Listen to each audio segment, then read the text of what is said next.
Deltarune as a video game is such an incredible package. It's not even fully out. For 8 years, Toby Fox and his team have been toiling away at this, quite frankly, ambitious project. And despite how stretched out each chapter release is and how stretched out the hype is overall, the hype is probably bigger than ever. I got into it a few years back when I played it on my friend's Switch, as well as Undertale. I was really bad at the game. I couldn't beat Jevil or Spampton. Not only was I bad skill-wise, but also morally. I remember I killed Greater Dog in Undertale on my first playthrough, and that is... I'm sorry, okay? I'm sorry. I didn't know what I was doing. I'm sorry. Since then, my interest for Deltarune has just skyrocketed. I wanted to discuss this game in some way on my channel, and I like ranking things, so I thought, hey, why not a full chapter ranking of all 5 chapters so far? Because, you know, there's obviously 6 and 7.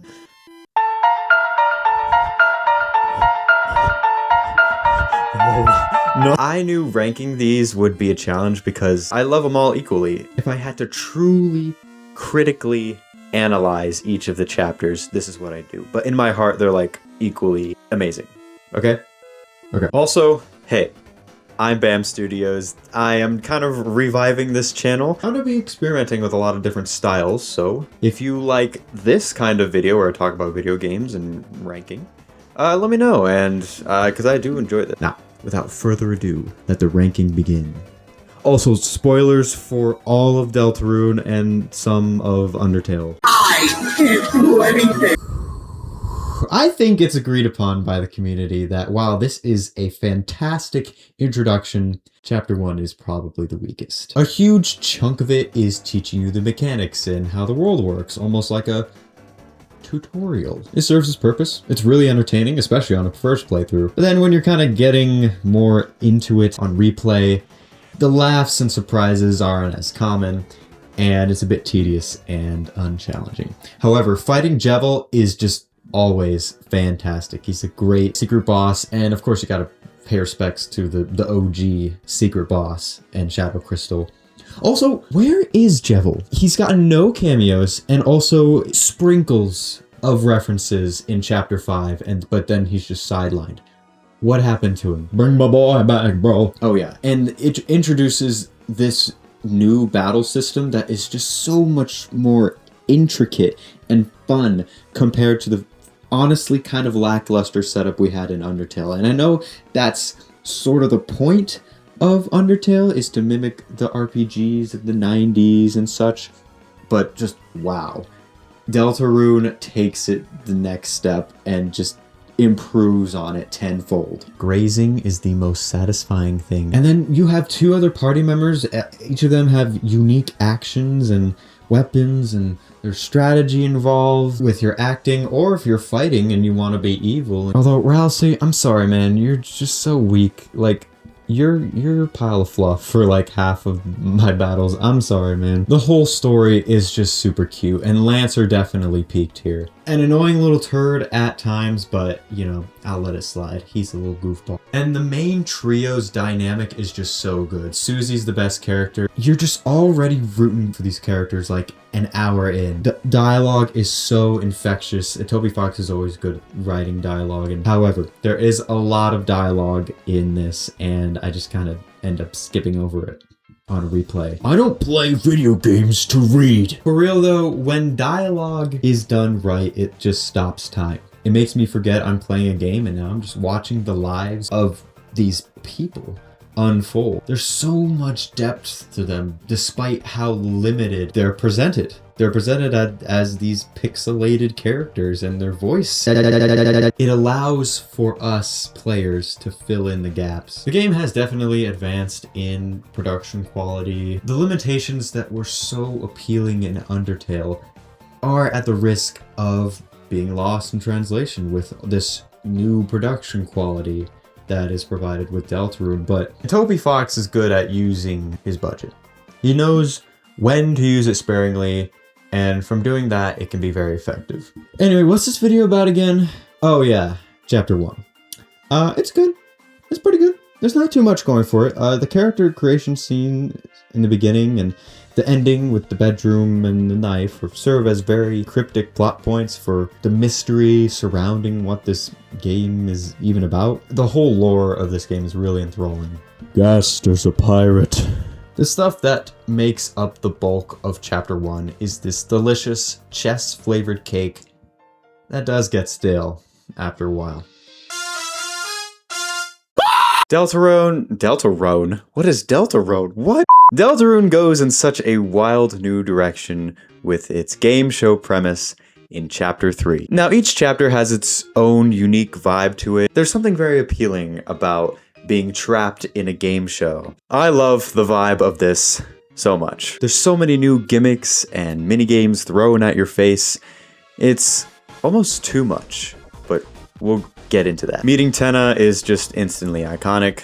His cutscene just gets me every time, like, what is happening? He's introduced as this, like, charismatic joke host character, but he gets way more layered and nuanced as the chapter goes on. I love the enemy variety as well, very TV, film inspired. And the second half especially is very, very good. That feeling of going backstage, behind the scenes where you're not supposed to go in a TV or theater set is really well replicated here. It's pretty fun. And then Tenna's ending boss fight is one of the best in the game from a design standpoint. There's all these flashes of mini games appearing at once when it gets ramped up near the end, but it never feels too complex. There's always clarity to it.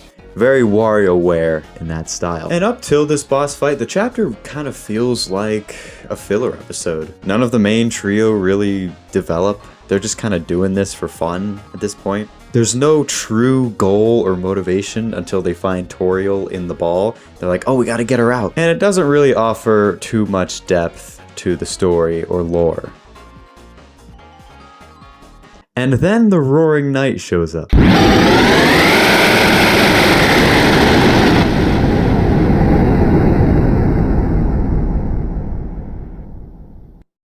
The chapter immediately jumps 10 levels of darkness and intensity and gives you the Roaring Knight this early into the game. And it's the hardest boss in the game, because of course it is after you already fought a pretty hard boss in the first place. The atmosphere combined with the visuals, the sound design, the music, all culminates into this massive aura that the Roaring Knight possesses. I like that you do have the choice to skip it, but you know, you don't get the Shadow Crystal that way. It took me so long to beat this. I was tweaking, not gonna lie. And I did it. Without the Shadow Mantle too, so this chapter really is awesome. But about that Shadow Mantle, the one thing that truly holds this back is the NES inspired sections. Not a big fan. It's pretty cool conceptually at first, but the novelty definitely wears off pretty quickly for me. It just overstays its welcome, especially if you want to get the Shadow Mantle and the egg. I appreciate the cryptic nature of this S-tier room Shadow Mantle route. I appreciate what it does for the story, but man, I don't know if this is really necessary or impacts much, and it's not designed to be fun. And hey, maybe that's the point. It's not supposed to be fun. The point is you're just mercilessly killing everything in sight. So I guess there's that, you know. This chapter has two of the best bosses in the game and the absolute worst. And that is ERAM. This little motherfucker. It's not even too difficult. It's just annoying as all hell. Also, rules card is here. Again, he has a bunch of throuple moments with El Nino and La Nina, because wait, what? He has a bunch of throuple moments with El Nino and El Nina. What are they called? El Nino and La Nina. I'm glad Starwalker steps in near the end to be like, hey, I'm Starwalker, the true ladies' man. And man's man. He's my man. Late Night is fantastic. While the cracks do start to show deep into the game on surface, it's a really fun time. They're eating my flesh! Next up is the newest chapter released in June of this year, Chapter 5, Festival. In this chapter, it's Maturona! Now, this is supposedly the last fun adventure chapter before the uncertain doom of chapters 6 and 7. So, for what it's worth, it wraps up this saga of fun adventures so far in a nice bow, especially by just bringing back all the references from chapter 1, paying tribute to how it all began. If they had brought back Jevil, I mean, that would have bumped this up a couple points, but I digress. There's so much to do here, so much content to gobble up. The festival's cute, and Noelle and Susie had a lovely scene together at the lake. Wow, I hope nothing else bad happens to Noelle or Chris at the lake, man. That would be bad. That would, yeah.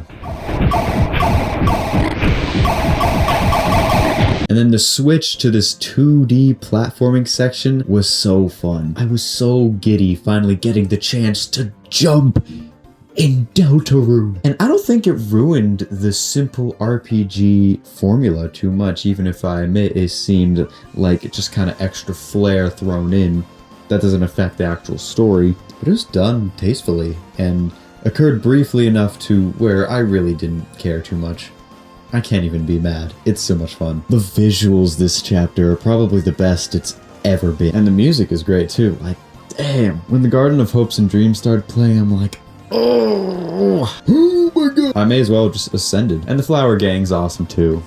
Especially Aqua and Green. Those are my goats. Asgore finally gets his redemption and he gains his aura back. And he's a cool character again, rather than being a witty divorced dad. Bro is the vague poster, and I hope we figure out what his whole deal is and what maybe happened to Des. I mean, I'm not a theory guy, so I don't want to get into that. And that's one thing that I didn't like. I feel like the pacing and buildup of chapter 4 is just comes to a screeching halt here and is just dropped. The momentum that was built up from chapter 4 just kind of fizzles out. Like, of course we don't need a full lore dump, and answering all our questions really isn't necessary. We still have 2 chapters. But just these important story beats are just kind of glossed over and forgotten about. Also, the Dark World doesn't feel as lived in as other chapters, with areas like cliffs being kind of barren. And the secret boss. Look, I think it's a well-designed, creative, intuitive fight, and the Hatsune Miku song is a banger. It slaps. I listen to it unironically, but I can't help but feel underwhelmed by this. The very last Shadow Crystal secret boss, and it's some random out-of-the-blue cat-girl fight, which we had already seen for the Switch port of Undertale. It really is just out of nowhere. Do I really want this? I didn't want this. Those bombs were the death of me at the time. This took me like, I don't know, 4 hours to beat. Maybe pink will grow on me, but as of now, that's not my favorite. I remember everyone thought that this would be a Rousey-centered chapter after how much focus Susie was given in the 4th one. Kind of ended up being true. Not in the case of a solo secret boss, but he's still got plenty of moments to shine. I like how that he truly has learned from his mistakes and he's matured from the last chapter. He doesn't hold back secrets anymore, and I think that's a really nice arc for him that he overcame. I love Rousey's dynamic with Flowery. Rousey is just straight up fuming the entire time, and it goes deeper than that. Rousey's always been an optimistic people pleaser, serving his roles in the prophecy as the prince and doing what others say. But only recently he's starting to crack under pressure and showing his aggressive side towards Flowery, very uncharacteristic for him. Flowery is a jerk and he teases Rousey, but he doesn't hate back. He encourages Rousey to defy his role and make his own decision. Even in the sign of him possibly being trans, it's literally him stepping out of something he's destined to be. Speak of the devil, Flowery is my man. I know a lot of people hated him at first, and I think that's hilarious. And I don't know, I didn't mind this charming anime guy. He definitely grew on me, literally, so much over time with his quippy voice clips and absolute Dorona aura. Another cutscene I was just baffled by. I thought I had changed the channel or an ad showed up. I'm like, my brain just did a kickflip and I was dumbfounded. He serves so well as the main antagonist here. His motivations are clear and genuine. He truly just wants to make this world real for the lives of people he cares about. But he is an illusion with fake stats that don't matter. He truly knows deep down it's all just a flower's dream. And what's even more devastating is his sacrifice against the Knight, willing to die for Asgore and the world he cares about. I really hope he gets to live. Susie at the end, finding a home in the dark world, is pretty comforting and also kind of sad. Fantastic chapter. Even if it didn't fully resonate with me, I really wanted it to. It was still great. Also, Woody Theory confirmed. Woody Theory is confirmed. Friend inside me. Friend inside me. Friend. My dad remembers your snow graves. What do you know? The number 2 spot is chapter 2. And this happens to be the most consistent chapter out of all 5 so far. There is truly never a dull moment. So many consistent highs and rarely any lows. Something about chapter 2's cyber world feels so lively and realized. It takes the formula and pacing of chapter 1, what it had going for it, and just improved on every single front. Birdley serves well as a comic relief. Noelle is just so charming and a fun addition to the cast. And Queen is absolutely hilarious, while also being just a great villain and a solid threat to the heroes. All of the enemies and shopkeepers are extremely memorable. And of course, you got Spamton. His speech patterns, his strange lore, his design, salesman concept, his neophyte, and his music. He is just instantly a fan favorite for obvious reasons. And this happens to be where you start the weird route, where you truly perform it and turn Birdley into frozen dinner. Sure, I had to follow some random tutorial online to make sure I did it right, because it was a little confusing. Still to this day, there's something so chilling and cool, no pun intended, about this weird route. And it gives this chapter even more oomph and weight and nuance than I was expecting. And for a long time, this and chapter 1, this is all we had. So it really got the chance to be appreciated, and it continues to age so well to this day. I honestly don't have much else to say about chapter 2. Not really any critiques or things I don't like about it. I personally connect more with the number 1 spot and how emotionally resonant it is and how I relate to it. But man, you can't go wrong with this, which I consider a modern classic. I asked a friend who loves chapter 2, it's his favorite, to give some thoughts. So take it away. Chapter 2 was one of those things where, for the longest time, like, I thought that Toby Fox had just forgotten about Deltarune.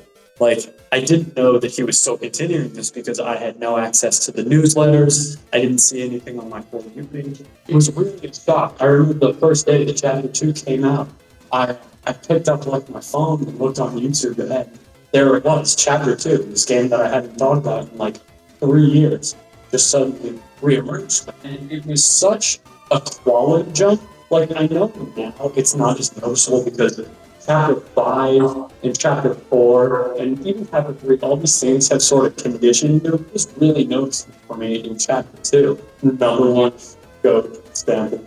You know, he's always been my favorite character, and it's the stereotype that people who love Spamton never shut up about him. And it's true. It's very true. I don't think that this is a hot take anymore because, dude, people had the craziest switch up of all time on Birdley. Like, if you mentioned that you were a Birdley liker during the chapter 2 era, you're just like, you're gone. He's like the GOAT. I love Birdley. He's like one of my favorite characters. And I was so upset that it was like Noelle that gets all the screen time now instead of Birdley, when he was like, he played an equal part in chapter 2 outside Snowgrave Route. And immediately after being shot down by all 3 of the people that he thought was interested in him and he was going to go to the festival with, he doesn't give a shit, and he's just like, oh, wingman. No pun intended. Yeah, so it's just the memories. It was really an era of Deltarune that I feel like it's not replaceable.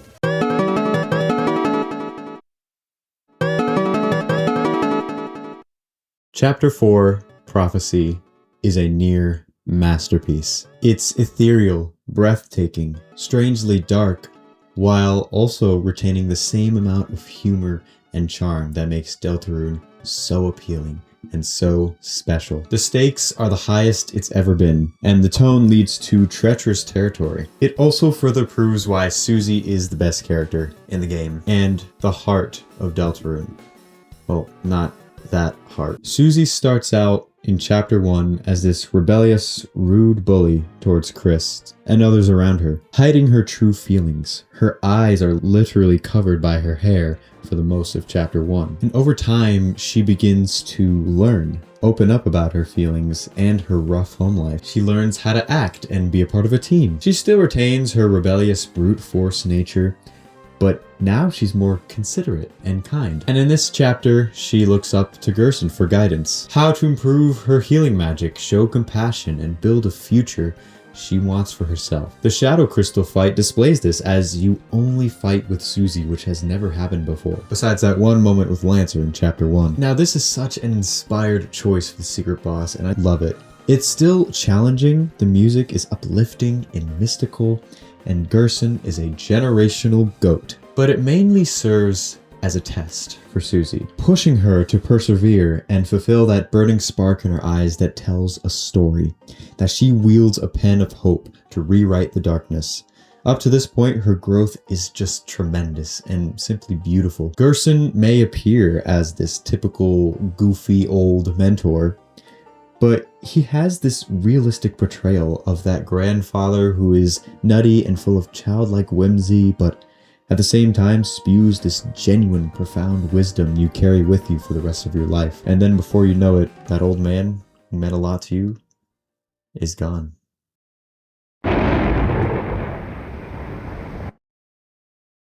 And this grief that Susie feels, this uncertain, this devastation and total darkness consumes Susie in the second sanctuary, where she fights this statue version of Gerson. For the first time, the entire main trio, the entire fun gang, truly quarrel with each other. Everyone has an arc that is deeply touching and personal. Not just Susie. Rousey's whole thing here is hiding the prophecy because he's scared and he wants to have fun with his newfound friends while they last. He has the weight of the entire world on his shoulders, and he has to sit with this depressing fact of what he knows of the prophecy. One line that really hits my soul during this section is where they switch places to take the knight's attacks for each other, where Rousey says, "Susie, Chris, as long as there's any pain I can take in your place, I'll be there. Okay?" That is just crushing. He can't always protect them. They must learn to protect themselves, especially in the light world where he's not real. He can't be there. Whatever the ending is, it's not a pleasant one, and that's okay. It's okay not to smile. Positivity can't solve everything. Blind, helpful encouragement is worse than the hurtful truth, because at least it's the truth. Friendship isn't just about being happy all the time. It's something far, far greater than I could have imagined. Rousey is such a tragic character in this case. He's just trying his best while learning what it means to be human, to be loved, and to be cared for. Susie wants that for him, and she urges to see the best in people. Again, the best character. Chris as well fights their own demons with their psychological struggle between them and the player, the soul. So the independent Chris has to be working with the knight for some reason, trying to cause the roaring. And we're not really sure why yet, but it leads to this conflicting meta-narrative that has me on edge constantly if Chris is going to rip out their heart and take control. Chris is connected to playing the piano, playing music a lot in this chapter, strangely enough, to highlight their internal struggle. Music, especially performing music, is a way of escapism, an out-of-body experience. This literally happens in Noelle's house, where they're just playing little ditties in the dining room, certain puzzles, and the big organ in the first Dark Sanctuary. However, it's apparent that Chris is embarrassed of their skill and passion, refuses to play seriously, and avoids showing this vulnerable part of themselves. Not only does this feel very personal for Toby Fox to put in,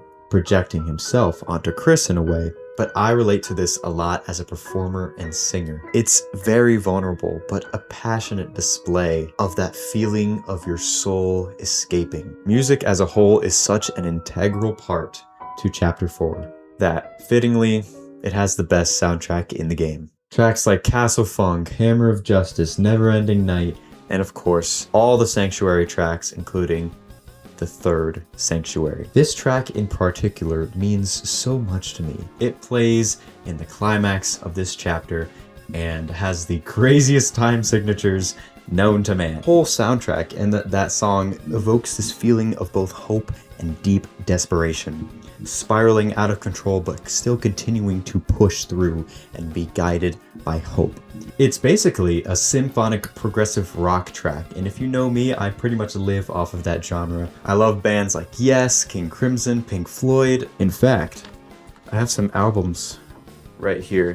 One of the albums I recommend, you probably can't see it because it's green and I'm behind a green screen, but it's Close to the Edge by Yes. It is just, if you like crazy time signatures, that's a good one. In the story, the night returns and is a very present threat throughout. There's this lingering feel of unease that drives the stakes forward even more. Also, Jackenstein fight, man, it's just awesome. And a goofy fight that ironically adds some light to the tone of this chapter. The puzzles with the pianos feel so polished, as well as this new climbing mechanic, and through these means of transportation and puzzles, the chapter takes its time revealing each part of the prophecy. The final battle against a massive titan is so gravitas, grandiose, and incredible as a spectacle. And the ending is just so good when Gerson shows up and Susie has her amazing idea. Get dunked on indeed. So many emotional peaks where it's dramatic but never too serious. It's a perfect balance. Immediately after the fight, we see Susie's hand in blood after punching through the last panel of the prophecy, knowing how it ends.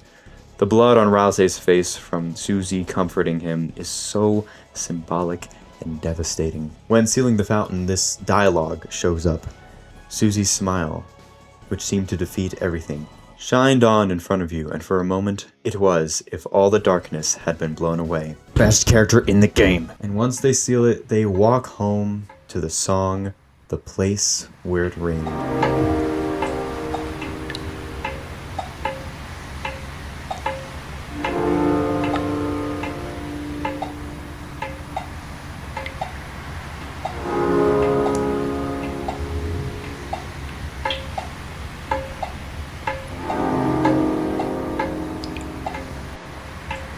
And not only is this a nostalgic moment for Undertale players who first played this game and heard this similar song almost 10 years ago, but it's a quiet, calming moment after they've been through so much in their previous adventure.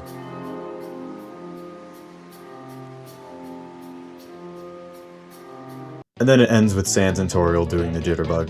Look at him go! Yo! Let's go! The goats! The credits roll, and the halfway mark is complete, man. I could gush about this chapter probably forever. Deltarune's magnum opus that is near perfect. It has everything I could want out of this game and more. You can see the reason and the Toby Fox's purpose for making this game all in this chapter alone. Wherever the story continues from here, I will be tuning in all the way. Thanks for watching.